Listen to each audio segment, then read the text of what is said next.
everybody, and welcome to another episode of the Faerie Conclave. This is episode 78. I'm your host, Alec. My pronouns are he, him, and today, joining me on the line, it's Andy. How are you doing today, Andy?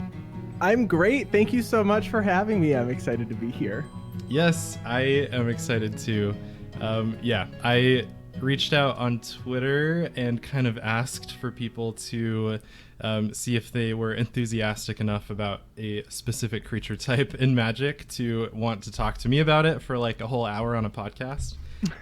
And you immediately were like, yes, I want to talk about my favorite creature type. And here we are. I'm excited to do it.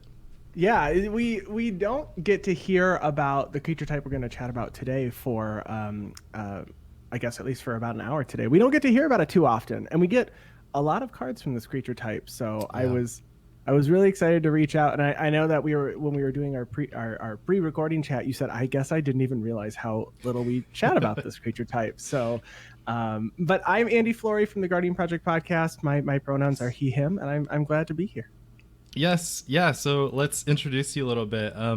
So the Guardian Project podcast, I have been a fan. You've been doing it for a pretty long time, haven't you? We have. We hit this year. We hit 3 years. So nice. So we've been going strong for 3 years. We are a weekly Commander podcast, and you know we talk about pretty much all Magic, but focusing on Commander, with an emphasis on everybody having a good time. So we do a lot of stat tracking for our games, and then we discuss at the beginning of every year what we learned from the previous year's games and how to make Commander a more enjoyable experience for everyone.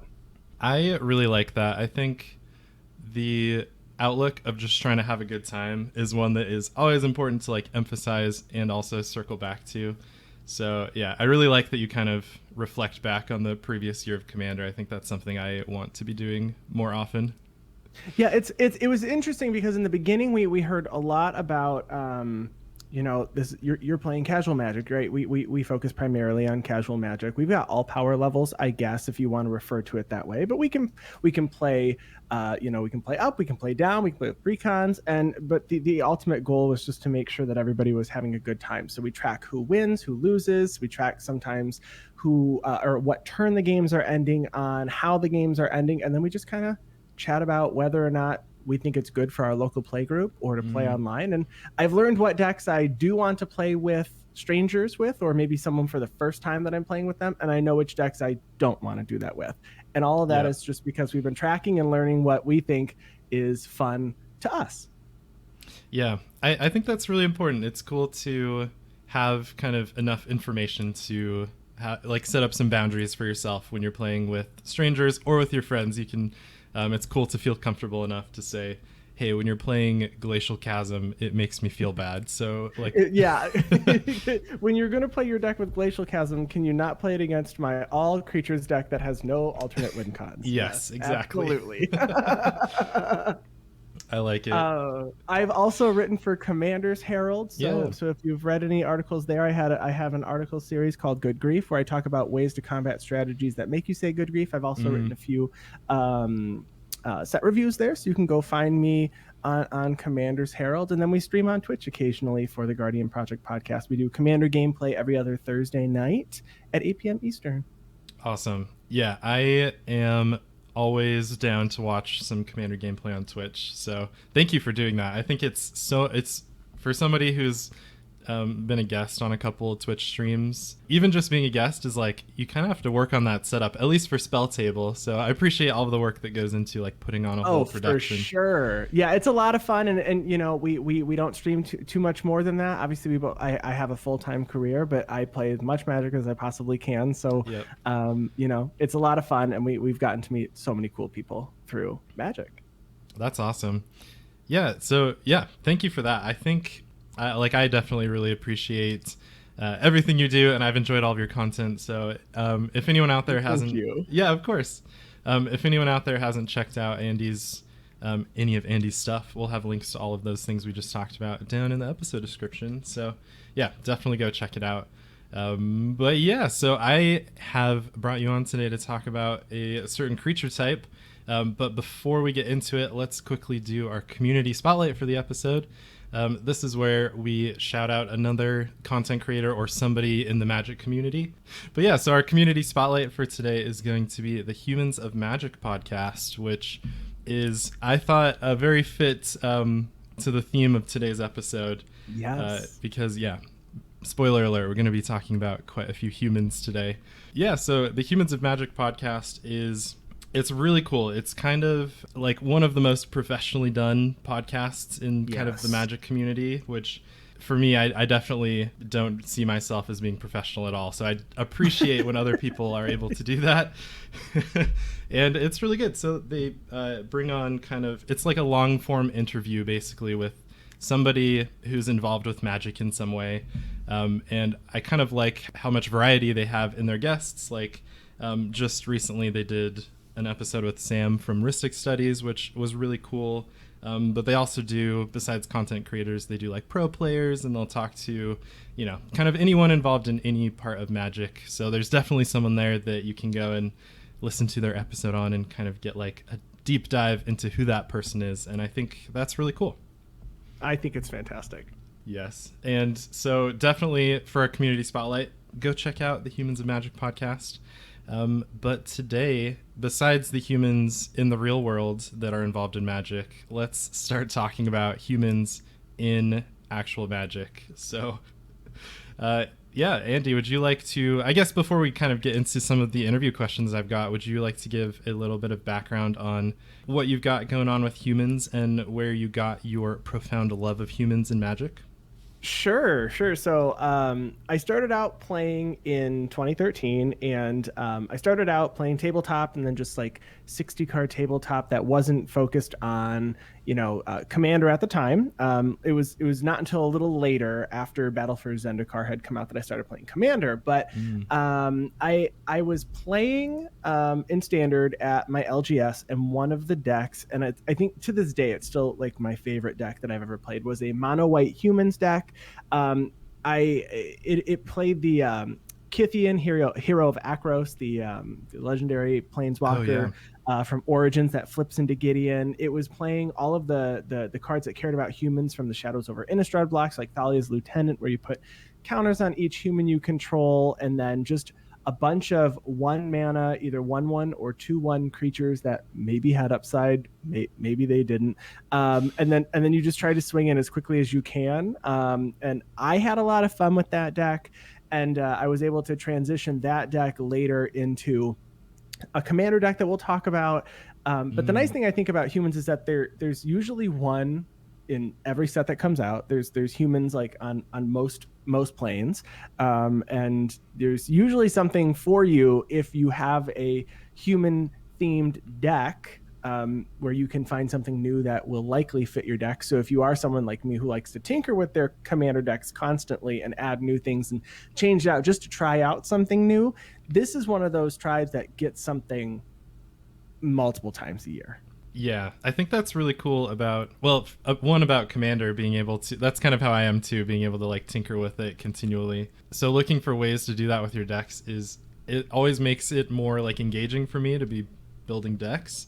And you're right, humans, I wonder if they're kind of used as like a lens for us to view that like particular plane in, because it does seem like there are humans everywhere. I can't remember which recent plane it was exactly. Maybe it's New Capenna. You'll probably remember, but there was a plane that specifically didn't have humans in it, and I remember that was kind of a selling point. They were like, there are actually no humans on this plane, which is very unusual. Yeah, I can't remember which one it was that was from a recent plane, but I know that like on Zendikar we get a lot of core, so there might not be as many humans there, but I think we find almost one in every set, and if not in the set, since we get the supplemental Commander decks with it, sometimes there's a human thrown in there, and I think we got a lot of them in Strixhaven, honestly. Like, was that last year or maybe the year before? But yeah. I think what's nice is that I always know I can look for something new. Yeah, I think that's really cool. And I've also been surprised in kind of doing some research for this episode, how many humans here and there, just like randomly, either in a Commander deck or in the set itself, will have something to do that cares about other humans. A lot of sets kind of have that background theme. So yeah, makes sense that you'll get good humans and also humans that care about other humans. Yes, they do care about each other, which I think is cool because they lean on each other, which I think as the tribe that you play on is something that you can see in real life. You know, this creature helps this creature do something. This one just pumps all your other creatures. So there's a lot of strategies, and humans are in all 5 colors, which is also pretty cool. I don't think that we can say that for every single creature type, but humans are in all 5 colors, and I think we get a lot of them in precons, especially over the last few years. So it gives a lot of people variety to just keep switching it up too. You know, you can just take your current deck, and then without having to spend too much money, you can port it into a new deck, or even switch out the commanders in general, and the deck functions the same, depending on, you know, what colors you're in. Yeah, I like that a lot. I also tend to, after a few years, I'll look at switching a commander out, but kind of leaving the majority of the deck the same. And it's kind of exciting to be like, okay, I was restricted to like white and black before, but now I'm moving over into red. So let's see what kind of spicy things we can do. Yes. You also threw me back to something I had not thought about for a long time. I also, you have a similar kind of Magic timeline as I do, and I was playing Standard very casually around Shadows over Innistrad time, and I specifically remember forcing this not super great like black-green sacrifice deck in that Standard. And I just remember every time I was playing against a mono-white deck where Kytheon was like the turn 1 play, I just knew there was no hope for me winning that matchup. So you're like, oh shoot, they're gonna be hitting me for 6 in 2 turns, and I gotta race them now. Yeah, I thought that this was the most fun deck that I played, and now that we've got Pioneer, I could just put this back together because this deck is completely legal. I'm sure there's probably humans that I haven't thought about in quite a few years now, but this is probably what I would do if I were to play Pioneer, is play a humans deck, probably mono white humans. Yeah, it's kind of cool that they are like very strong. I know there have been periods of time in Standard, and I'm sure in Pioneer and other formats too, that humans are human. There's always a humans deck like somewhere up at the top, right? Like always, right? You can count on there being a humans deck or something that's very quick and white just being there, and that's where I usually play. When I play Commander, I like to play in other colors. When I play, like if I draft or I'm playing a cube or I'm playing Standard, I want to go with just whatever the aggro deck is. That's my game plan. I like it. That's what I tend to do when I'm playing anything on Arena. I'm like, give me that aggro, because I'm here for a quick game. Let's try to make it as quick as possible. When you're playing in person, if the round ends, you get to go eat snacks, right? That's true. I'm gonna go have a snack before rounds. All of you people playing control decks here, going to time, I will have snacks. I'm sorry you won't have as many snacks. It's true. Yeah, my local game store is in the same building, like right next to a pizza place that everyone loves. And so whenever I'm playing a match that's like going to time, I'm just like looking it over at everyone who's done and has been eating pizza, and I'm just like, I should have played an aggro deck today. Yeah. I love it. Very relatable. Now you mentioned that now you kind of transferred those humans over into Commander. What does that look like as far as your Commander decks? As far as my Commander decks go, I have a green-white humans deck, and then I have a newly built mono-black humans deck. But the green-white one is Sigarda Heron's Grace, so that is Sigarda 2.0. And we have, obviously, 3 Sigardas now. But this is the Sigarda that says, you and humans you control have hexproof. Sigarda has flying. It's in the green-white colors. And then Sigarda also says, pay 2. You can exile a card from your graveyard, and you can make a 1/1 white human soldier token. And I built this not too long after the Shadows block, I guess, had come out. I would say I've probably had this around since maybe 2018, probably. 4 years-ish, maybe a little longer. But this deck was a way for me. I used to be a tokens player, so I wanted to just put as many tokens as I could out on the board. I've since transitioned maybe to a more combo-centric player, but this was where I had started. And green-white has a lot of really good humans, and they kind of, if you put just a bunch of humans into a deck, they all, like you said earlier, they kind of all interact with each other. They boost each other up, maybe in some ways more than others.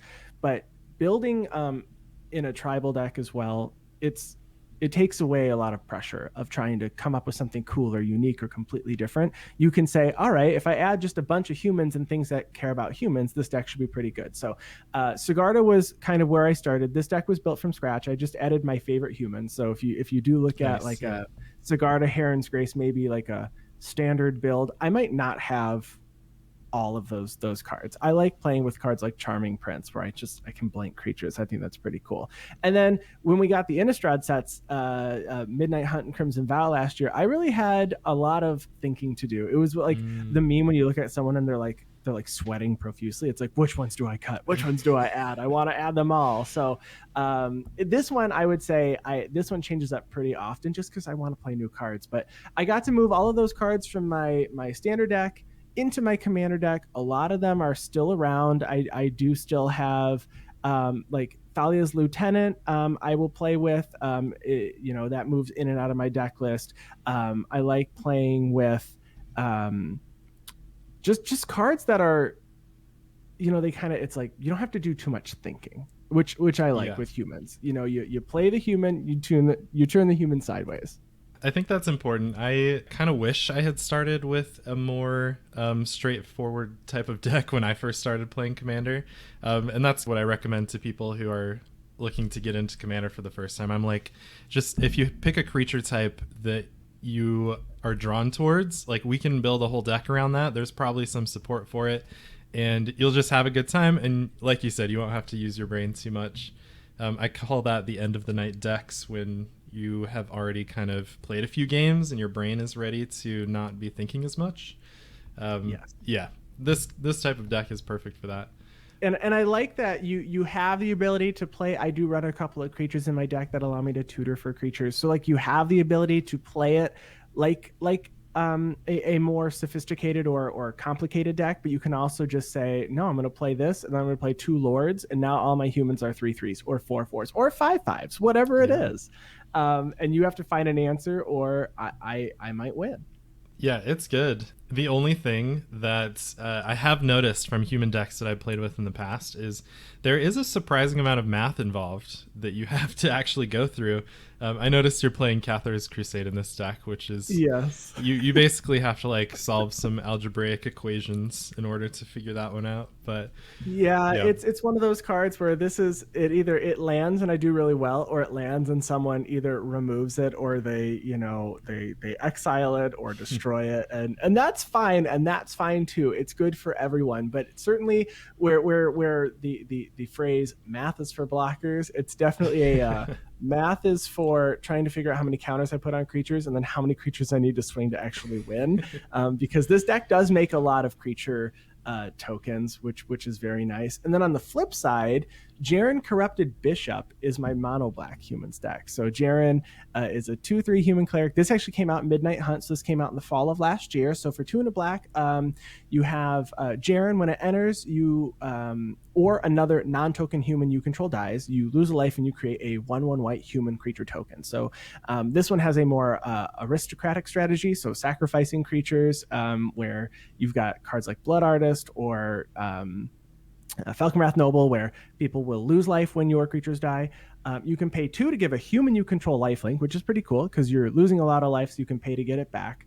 And then Jaren does have, and while it's not necessarily the focus on this humans build of Jaren, but you can flip Jaren into Ormondal. So at the beginning of your end step, if you have 13 life, you can pay 4 black and flip it into Ormondal the Corruptor, a 6/6 flying demon that has trample, lifelink, and sack another creature to draw a card. So like they stapled a bunch of like text onto it, which is really cool when you flip it. But this one here is actually a Shadowborn Apostle deck. So Shadowborn Apostle is a human cleric, and the goal here is to play out a bunch of Shadowborn Apostles, sacrifice them to go get some really cool demon, and then Jaren makes you humans when you sacrifice those Shadowborn Apostles. So you've always got humans around here. So while this isn't focusing solely on like pumping the humans, there's a lot of them around that I can give lifelink to gain my life back. And I think it's a unique take on a Shadowborn Apostle deck with Jaren, because you have like a sub theme of humans that can be used for sacrifice fodder, I guess, for the demons. I like this so much. It's completely like the opposite type of flavor wise compared to your Sigarda deck. Yes. Which I love. Like Sigarda, especially the Shadows over Innistrad version, it's all about like protecting you as a human and also the humans you control. Everyone has hexproof, trying to build your board up and keep everyone alive. And then Jaren's on the other side that's like, yeah, I'm going to sacrifice you and summon a demon so that I can achieve my own goals here. So yeah, I guess I didn't even realize both my humans decks are Innistrad themed. So maybe I have a thing for Innistrad. Who knows? It's a very human centric plane. So it's true. Yeah, I think it's really nice having the variety here, and we've got some precons that came out that care about humans as well. So it's nice that I'm not just building only green white, but with the Sigarda deck you can switch it out to any of the other green white humans, and for the most part the deck will function appropriately, which is what I like, because if I don't want to play Sigarda tonight, I can just play Tauren's Fist of the Angels instead, or even the new Sigarda, Sigarda Champion of Light. That one's just a pump. It's humans you control get +1/+1 plus an upside. So this is one of those decks, and I try to build decks occasionally that feel like a precon, right? Like they have the feel where you can just switch out the commander for one of the alternative commanders and the deck will still function. And I feel like I've achieved that with how I built this, which is why I think I like this deck so much. Yeah, I like that a lot. I think for one, it's a good way to kind of spice things up. If you have multiple different legends, you can kind of switch out and switch between. I always thought that was a cool kind of side objective of precons to be able to do that. And I was also thinking earlier that Shadows over Innistrad, that kind of era, was, I think, right before they started packing sets full of legends specifically for Commander. Yes. Because when you look at Shadows over Innistrad, I think it has like less than 10 legendary creatures, maybe even like 6 or something. I can't remember exactly, but looking through like EDH rec on that set page, there's only like 6 legends. So yeah, it's really cool to see Crimson Vow and Midnight Hunt from last year both introduced like a ton of really cool Innistrad flavored legends, including like I'm seeing at least 3 in your deck list that could all head green white humans deck, and I think that's really cool. Yeah, we've got Catilda, Dawnheart Prime, which I think is a really cool card. Sigarda, Champion of Light, and Tauren's Fist of the Angels. I think that even though they're legendary, I mean, in Commander I only need 1, so that's pretty cool, but they are all very powerful on their own and could definitely lead the deck instead of Sigarda. I just think it's interesting because the number of times that you and humans you control have hexproof messes up somebody's game plan, that they have to use their targeted removal on my commander as opposed to my creatures, which I think is pretty beneficial for the strategy, that is play humans, turn humans sideways. They have to deal with something else before they can deal with your humans.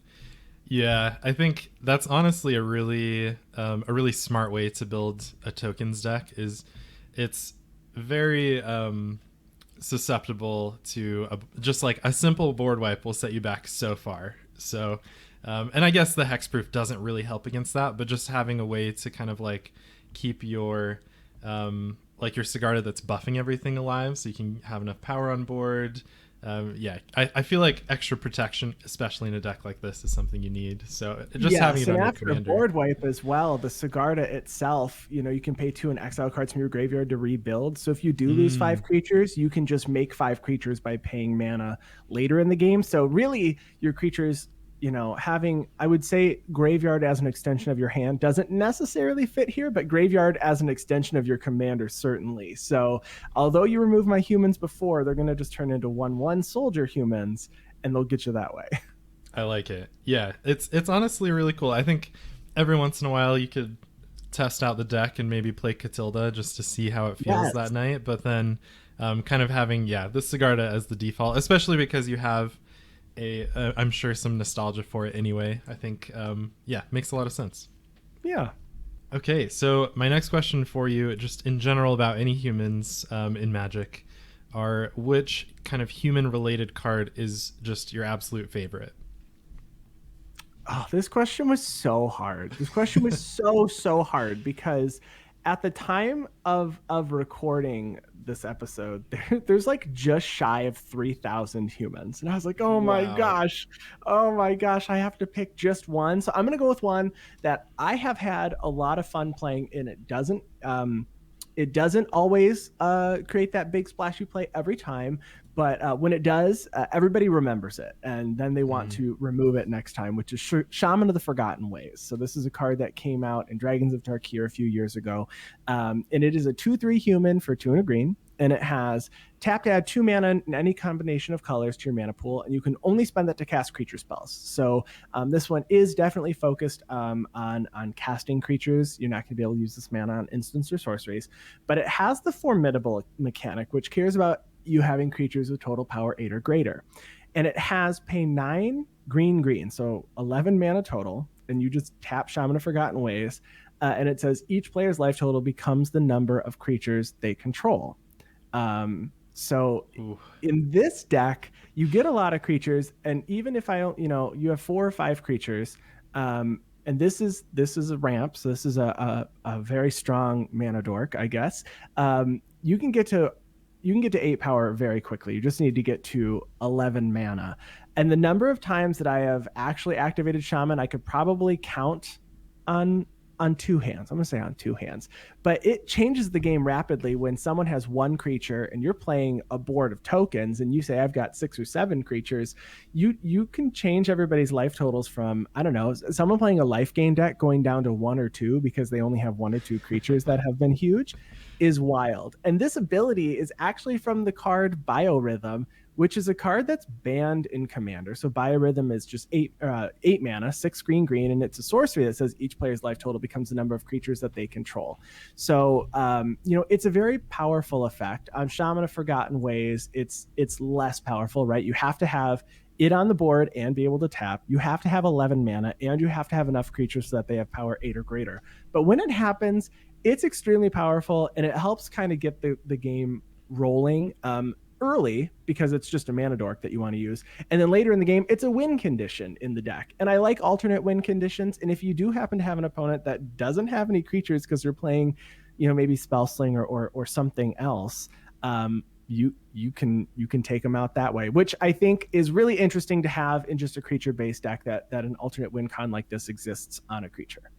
Yeah, I have always been a huge fan of Shaman of Forgotten Ways. I remember around the time this card came out, the Tarkir sets were kind of what got me really invested in Commander because there's so many cool 3-color commanders in those sets. Yes. And I remember vividly that Shaman of Forgotten Ways was kind of like one of the most feared creatures around that time, just like in Commander, and or at least in the play groups I played in at the time. And there were a couple in our meta, and every time one came down, even if it was turn 3 and you still have what feels like a million more mana to go before activating plenty of time to go. Yeah, people would still panic and immediately try to kill it as fast as possible. And I always thought that was so interesting. But to be fair, every time I have seen this activated ability go off, that person has had enough creatures to then be able to get enough damage through to just win the game that turn. So yeah. The fear isn't it's not unwarranted or anything. Maybe at that point in the game, turn 3 or whatever. But I love this card. It always brings a good story to the table.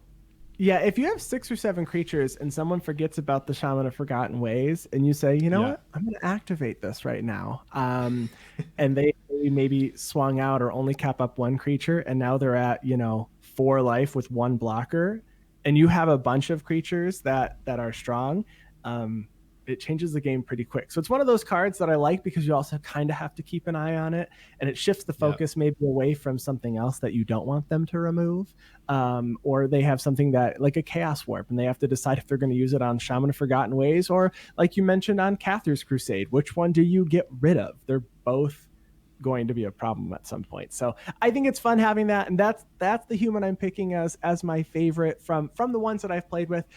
But we certainly know there's lots of really cool There's lots of really cool humans, but I had to pick one. I love it. Yeah, I think I don't know. Like if somebody spends the resources to kill your Shaman of Forgotten Ways, you're like, okay, like you just got rid of my mana dork basically. So that's totally fine with me. Do you have a second human that you want to talk about for favorite humans? An honorable mention, perhaps, before we An honorable mention. Yeah. Let's do an honorable mention then. So this is a card that I've been hyping on online for so long. It's mono blue, so it's not necessarily for a human tribal deck, but this is Lear, Disciple of the Drowned. Also for Midnight Hunt, it says spells can't be countered, and each instant and sorcery in your graveyard has flashback, and that the flashback of that card is equal to its mana cost. So it's 3 blue for a 3/4 human wizard. This card is ridiculous, and I suggest people that play Spellslinger decks put this into a deck. I have never seen bigger plays than when someone plays out a Lear, and also the spells can't be countered. It's just kind of like a cherry on top because you get to do whatever you want then with whatever was already in your graveyard. So in blue-red Spellslinger decks or Teamer, whatever you want to play, Lear's great if you've got a lot of spells that you want to reuse from the graveyard. I haven't played against this card yet, I don't think, but it definitely is one that you look at it and immediately you're just like, yeah, that's gonna be a problem. Like, that's definitely gonna be an issue. Yeah. Okay, I really like that as an honorable mention for favorite human. That's yeah, it's kind of one of those cards that I forget like what is a human, and then when you just kind of search up humans and cards like Lear pop up, I'm like, oh yeah, okay, yeah, I forgot that creature is a human. I think human is stapled onto a lot of cards, so when you're talking about humans, you have a ton of variety because it may be a soldier thing. Maybe you're on a plane where there's a lot of soldiers, but there's a lot of human soldiers, or human warriors. Yeah. So you can find humans on unsuspecting cards quite often. I like it. Yeah, I've always been a fan of the like humans versus the monsters kind of tropes going on. Like definitely heavily in Innistrad, the humans are kind of against all the creatures of the night, and then Ikoria kind of had that theme too. The humans were like in these Attack on Titan like cities, and then all of the like giant monsters were outside. Yeah, I love that kind of thing. I'm super into that. Okay, so my next question for you, besides your favorite humans, which human-related card do you think is just straight up the most powerful? Okay, this was also difficult, but this one it does so much work in both casual and competitive that I'm going to go with Ranger Captain of Eos, and I had to think about this one for a while. So Ranger Captain of Eos came out in Modern Horizons. It's a 3/3 human soldier for 1 white. And it says when it enters the battlefield, you can search your library for a creature with mana value 1 or less and put it into your hand. You can also sacrifice it, and it says your opponents can't cast non-creature spells this turn. So the card Silence is that exact ability. So it's a 1 white and it's an instant. It says your opponents can't cast spells this turn. This one just says non-creature spells, but for the most part, they're doing the same thing because I don't usually mind if you're flashing in like a creature, but it allows you to pull off whatever plan you're trying to do without them being able to interact with a counter spell or a bounce spell or an instant speed board wipe, whatever it is. They can't do it this turn. So I've seen this in casual commander. I use this in my Sigarda deck. I do have some targets. I can get an Avacyn's Pilgrim. I can get a Mother of Ruins. I can get Serra Ascendant, which in Commander is very strong. It's a 1/1 for 1, but it says if you have 30 or more life, it has flying and gets +5/+5. And it also has lifelink. So you have a flying 6/6 lifelink. You can grab that off of Ranger Captain of Eos.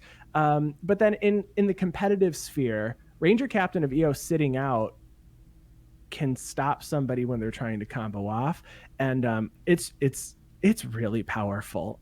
So I have to give it to Ranger Captain of Eos being the most powerful human that, in my opinion. That makes a lot of sense to me. I think that for one, having a creature that tutors up another creature, even though it has the mana cost 1 or less restriction on it, that's still going to be so powerful. Like if you're grabbing a Serra Ascendant, that's just, you just got a Sarah Ascendant drawn into your hand for free. So Yes, that is really cool. And then also the fact that it has what is essentially like a full turn kind of counterspell effect. Kind of, yeah, exactly. In a way, yeah, and that's, like you said, it goes along with what humans are trying to do anyway, where you're like protecting your own board and trying to build it up. But then, yeah, and also in higher CEDH type of situations, that is protecting you from losing the game to your opponent's combo. So yeah, I'm convinced. I believe this is probably the most powerful human. All right. we have a believer. I love it. Yeah, that's a good one. Something about enters the battlefield tutoring, just like, it seems like that shouldn't be a thing. So whenever I see it, I'm like, okay, here we go. I know this is going to be exciting. Yeah, right? Oh, I just realized I forgot to change the wording on this on this question from humans to elephants, but oh, well, how about we leave it on this one? What if we do, because I actually answered it as you left it, which is so funny. So you had asked, what is my favorite card that's not human related but works with elephants? And I said, oh, yep. All right, let's answer this. So for me, it's Return of the Wild Speaker. So you draw cards equal to greatest power among non-humans, and then your non-humans get +3/+3. So if I'm playing an elephant deck, I want Return of the Wild Speaker.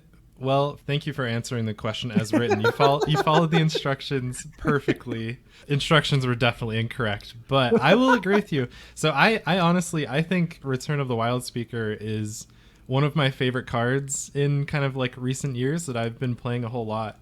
But because of that non-human rider, it definitely, I've had a few awkward moments where, like we've kind of been talking about, there are some more cards than you would expect that are humans. And I have had a couple instances where I like play that card and I'm like, okay, I'm going to get like my whole board will get this +2/+2. But then it turns out like 2 or 3 of my like 7 creatures are actually humans at the time. And I'm like, ooh, okay, that actually wasn't as good as I thought. So yeah, I'm a big fan of this card.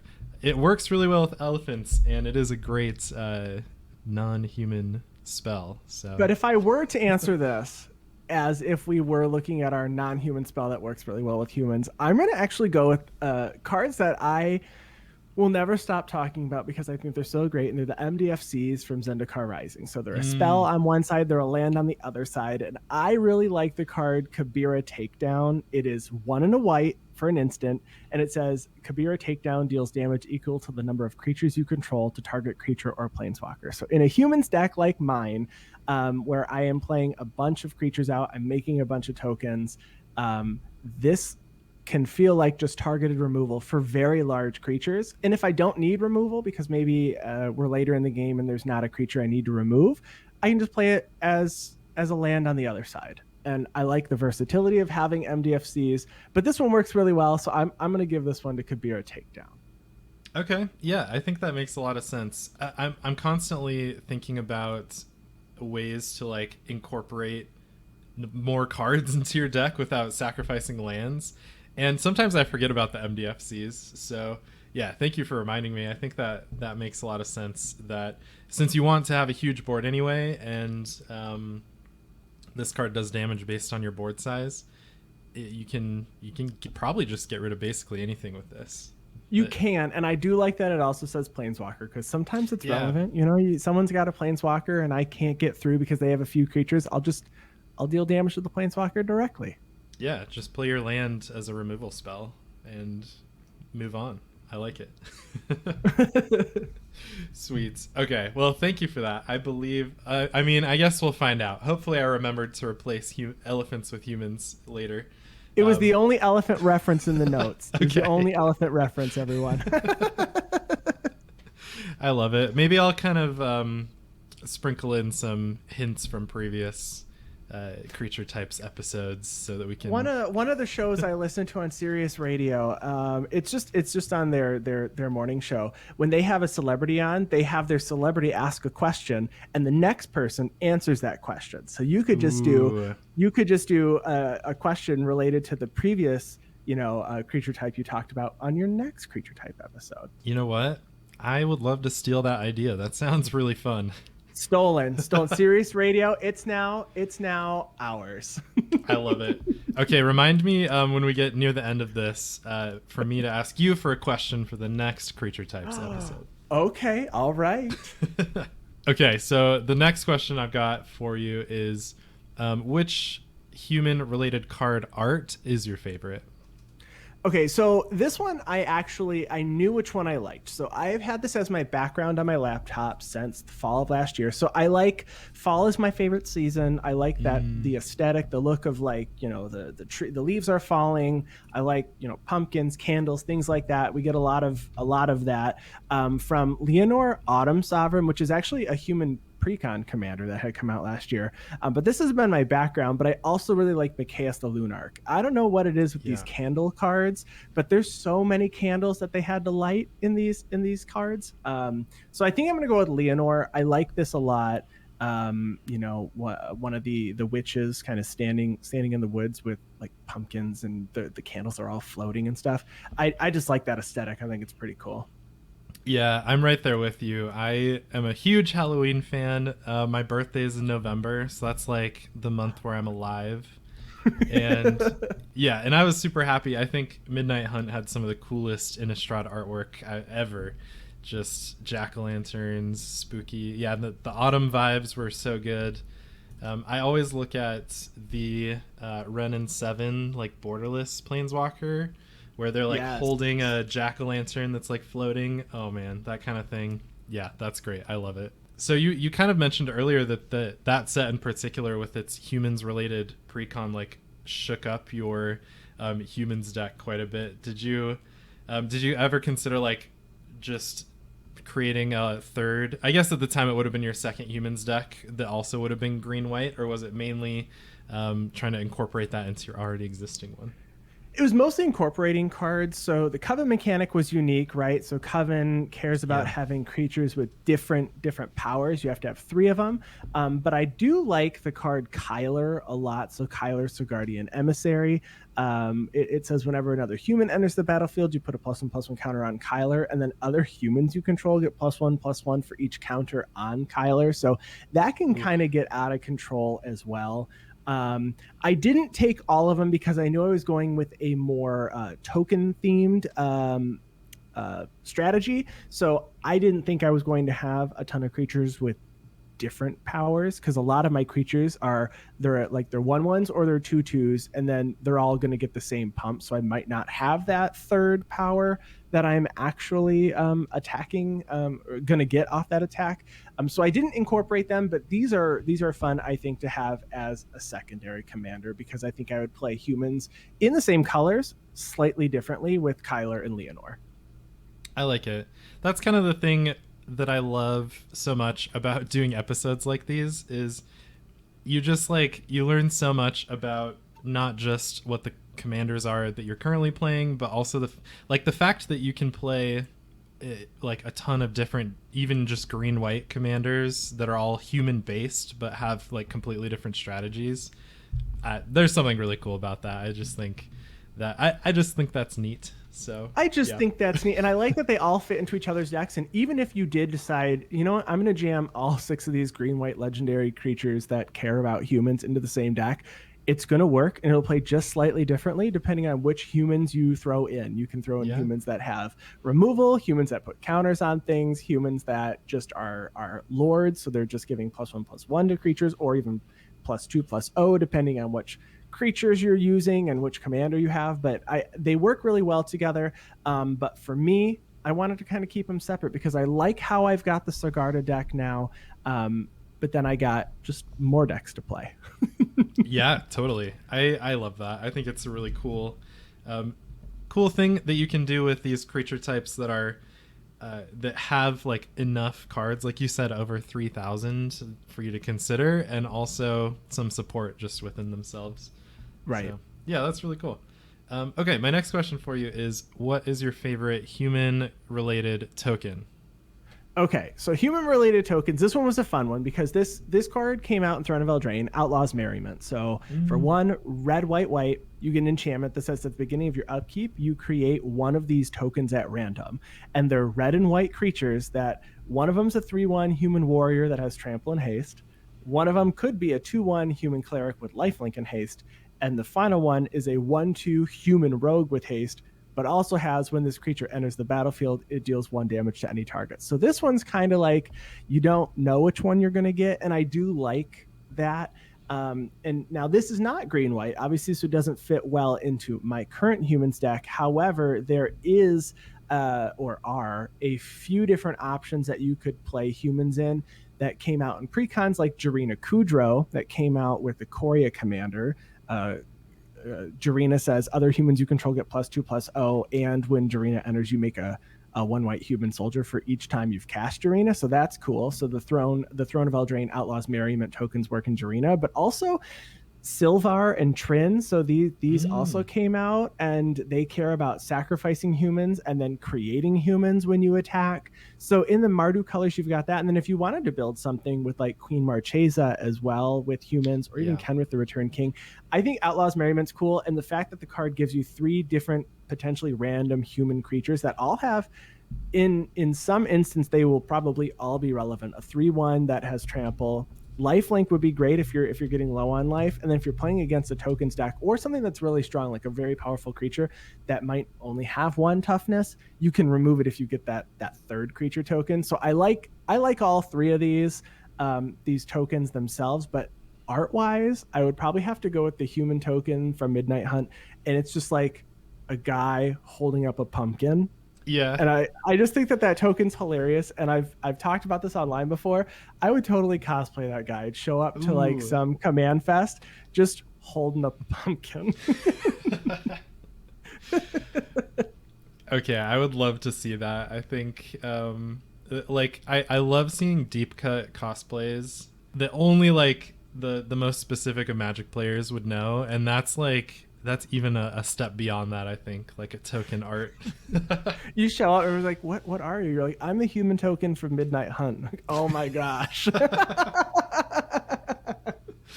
That is so good. And then you just keep a stack of those tokens. You can sign them and give them out. It could be exactly. It could be a good time.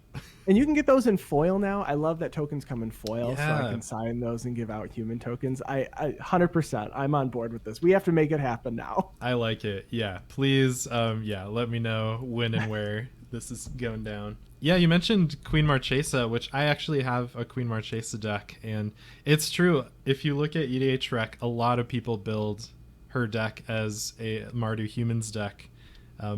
And Outlaws Merriment fits right into that. Like, there are lots of token generators in those colors that make humans.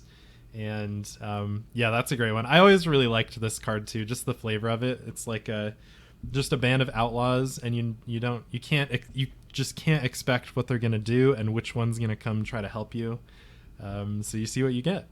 But they do all have haste, and they can go get that crown back. You know, you lose it, all 3 of them are going to help you go get that crown, though. It's true. Yeah.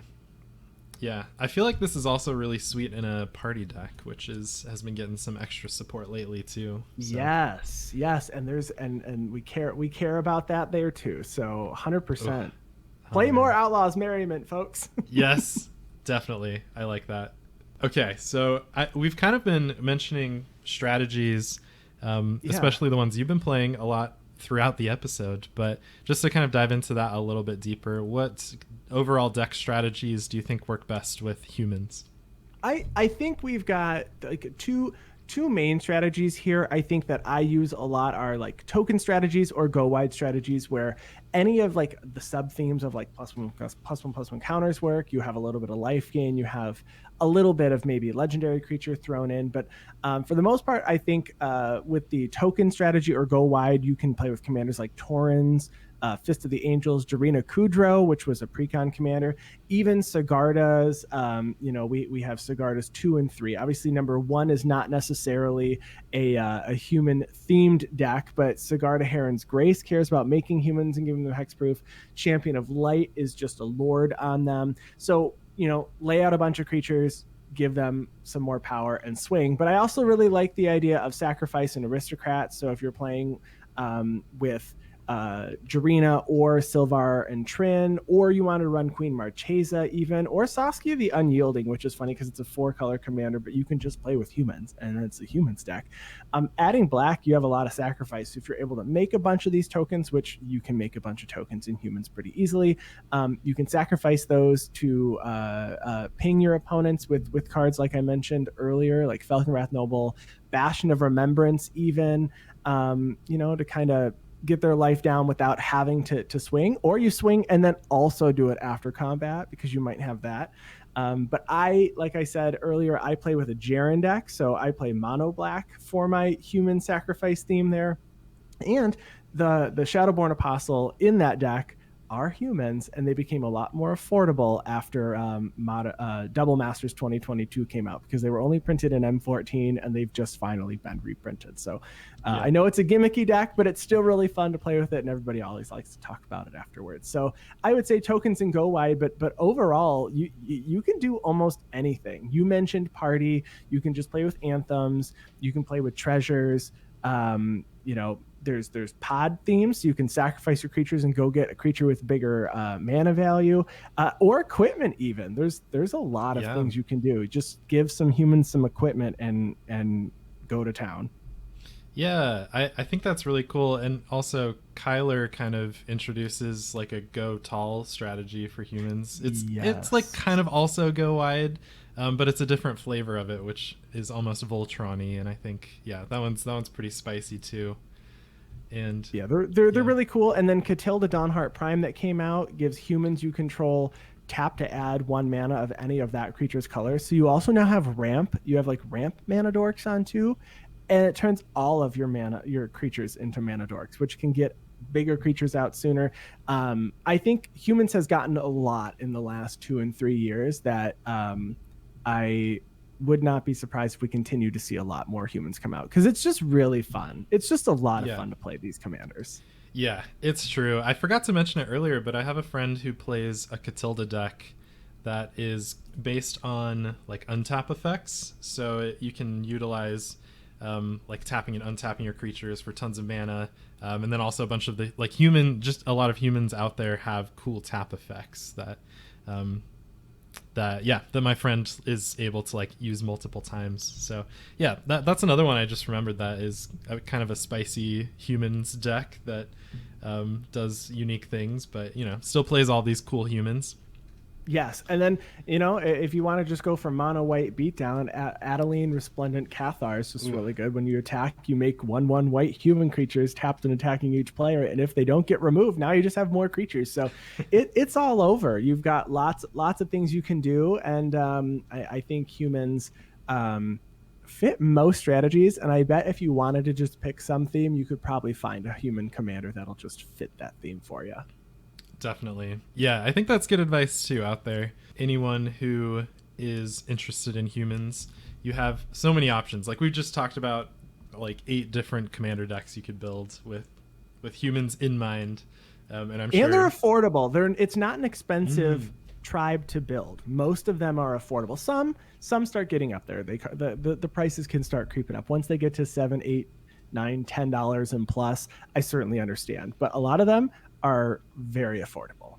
Yeah, I'm glad you mentioned that actually, because that is a big factor. I think a lot of like creature types that you might build a deck around. One that I struggled with a few years ago, I built a Hydra's deck, and Hydra's like they're really cool, and there are a lot of pretty inexpensive ones, but some of the like coolest ones that I really wanted to play would be like $20-$30 for one of those. And I remember at the time being like, maybe I should build a different creature type. So nice. Vampires can get kind of expensive too if you're looking at vampires, because we certainly don't have as many vampires as we do humans, but there certainly are more expensive tribe themes. So humans, if you're looking for a budget deck, you can build them very affordably. Yeah, that is a great thing. I'm glad you brought that up, because that is actually a pretty big part of just building a commander deck, but also a creature-based one where maybe some creatures in that creature type you like really need, but for humans you can yeah, you just have so many options that you don't necessarily need any of them that much. Exactly. Thinking about the future of humans in Magic, if any like new humans cards were released, what would you like to see them do to kind of like supplement the things that humans are already doing? I like the idea of humans that are there to help each other out. Like we mentioned earlier, they're kind of very synergistic with each other. So I like the idea of getting more creatures that come out that or humans that come out that care about each other. So like General Kudro of Dran, it's a black white human. It says whenever it or another human enters the battlefield under your control, exile target card from an opponent's graveyard. So like there's an upside for just getting humans. And like Catilda that has humans you control have tap to add mana. I like the idea of that. It feels a little sliverish, so I don't want to step on Sliver's toes here with the hive mind, but I do kind of like the idea of granting something to other humans from maybe a legendary creature. So I think legendary creatures that are very tribal themed is what I like. It's a very interaction heavy tribe, that I will say. There's a lot of humans that can tap to exile, tap to pump, tap to give protection from a color. We've got a lot of options. So I think maybe continuing the interaction with creatures you control and maybe even creatures you don't control is what I would like to continue to see from humans. Yeah, I think that fits like right in line with what you would expect like in Magic flavor wise for humans to do, because kind of the examples of planes we talked about that focus on humans quite a bit are all about like humans sticking together and kind of like a bunch of like small creatures using each other to get big so that they can fight scarier things. Yes. So yeah, that makes a lot of sense, that taking that aspect, which kind of like mechanics wise is just having lots of creatures on board, which sometimes is kind of hard to do in a game of Commander. Yeah. Yeah, I think using that and then capitalizing off of it somehow, getting effects based on that, I think that makes a lot of sense. Yeah, I think it's probably the way that I just see a lot of cards already made for humans, but I think it makes for fun gameplay as well, and people like to see cards like that because it's enticing to play a card that maybe interacts a lot with others. So yeah, very interactive humans is what I'd want. That sounds good. I think that also like I could see some kind of mono white card draw human that does something along those lines, like cares about your other humans. Maybe there's something there. I think white card draw has a lot of focus lately, and maybe humans are a place where it could go.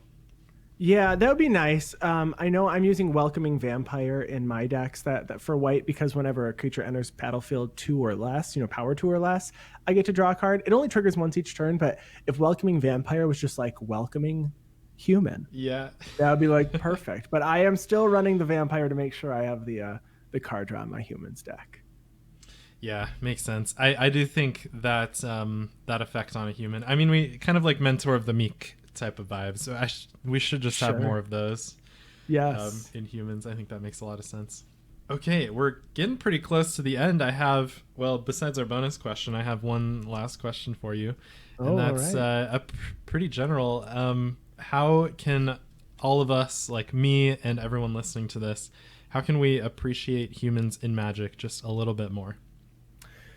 Honestly, I think diversifying the commander decks that we're playing humans in, and maybe bringing some of the more popular, or less popular commanders to the forefront. So as we were recording this, there's 508 legendary human creatures. So like we have so many options for commander decks, including Silver Border if you want to talk about Baron von Count, because Baron von Count is also a human, so we've got it there too. You get, like I said earlier, you get a new card for your deck in almost every single set, in most cases multiple, because humans are coming out all the time, and there's so many strategies that you can play with. +1/+1 counters, tokens, legendary matters, aristocrats, reanimate, double attack triggers. We got Ishin from Neon Dynasty. It's a human samurai, so you can play humans that have something that happens when you attack and it triggers twice. Like you have so many options with humans. I think there's something for everybody, certainly in a human tribal deck. I like that a lot. I think I hope throughout this whole episode we have given tons of examples of different ways to build humans, and I really do appreciate that they are a more affordable creature type that you can build a whole commander deck around. Yeah, that's something I'm looking for a lot lately, since commander tends to be getting very expensive these days. So yeah, being able to yeah. I think throwing together an Ishin deck with a bunch of humans with attack triggers, and then using like those kind of human-y like anthems and things like that, that's really cool too. There are tons of things out there. I had no idea there were that many legendary humans in all the colors. So yeah, hopefully everyone out there listening at least, looks up a few of those and thinks about it and considers building a deck like that. I think that would be really cool. Absolutely. Sweet. Okay, so our bonus question that I've got for you, which is what question would you like me to ask the next person that I do a creature type episode on, which I do have a few in the works, so it might be pretty soon.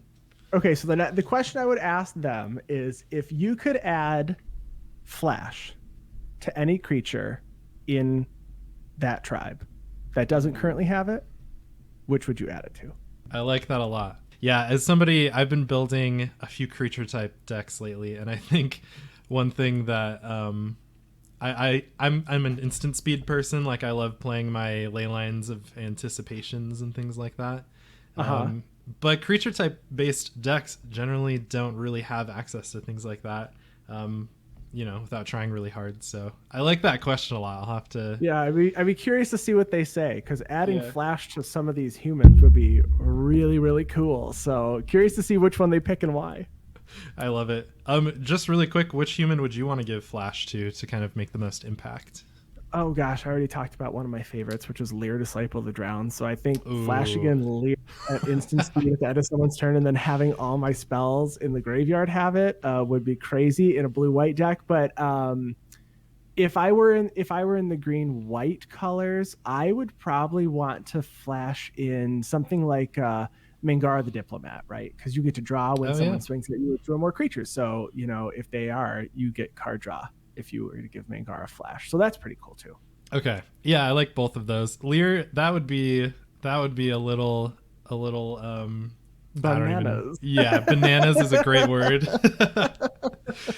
That would be wild. But yeah, Mangara actually makes a lot of sense, because you can kind of, you're attacking me or drawing cards, I'll flash this in and profit off of it. Yeah, I like that a lot. Profit for sure. So at least you get the attack profit, and then if they've already cast a spell and they go into their second main phase expecting to cast a spell, then you get the profit off that too. That'd be kind of nice. Neat. Yeah, I like that a lot. Mangara.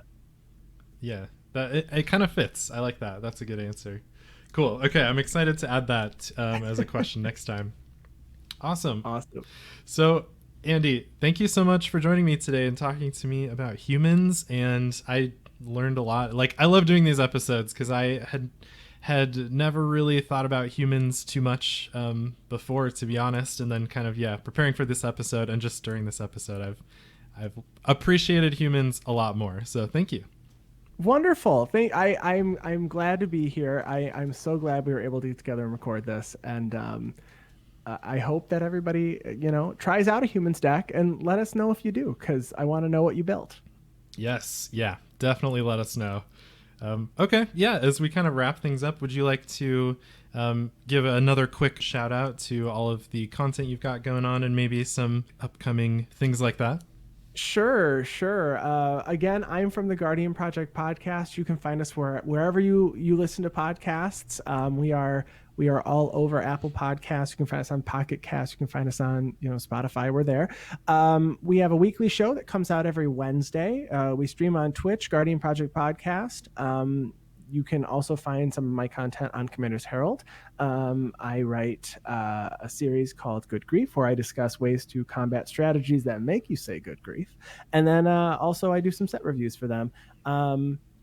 Thank you so much for having me. This was a blast. And everybody, we stream every other Thursday. Our next stream will be on August 4th. August 4th. Thursday. So come hang out with us, and we do Commander gameplay every other week, and then we post that to our YouTube channel, so you can just hang out. And if you miss our streams, you can check out all the VODs. We have a ton of videos up there. Nice. That is perfect. So I'll include links to all of those things down in the episode description below. definitely go check it out. I always find myself watching Twitch stream VODs all the time. That's like my I work from home, so that's kind of what I've got going on in the background when I'm when I'm working. Same. I also work from home, and it's my best way to watch content while I'm answering some emails. I've got some stuff on, on the TV across the room. Yeah, always. I love it. Cool. Yes. Thank you one last time for coming on and joining me to talk about some Magic. I really appreciate it. It's one of my favorite things to do. For me, the Faerie Conclave, we've got a Discord, Instagram, and Twitter you can go and follow us on. Yeah, this episode will be on all the podcast streaming platforms as well as on YouTube, which is pretty cool. And you'll find that in the episode description below as well if you want to go kind of follow us on all those things. But I think that's pretty much it for me. So thank you everybody out there for listening. I hope you have a really good rest of your day, and we'll catch you next time. Bye, everyone.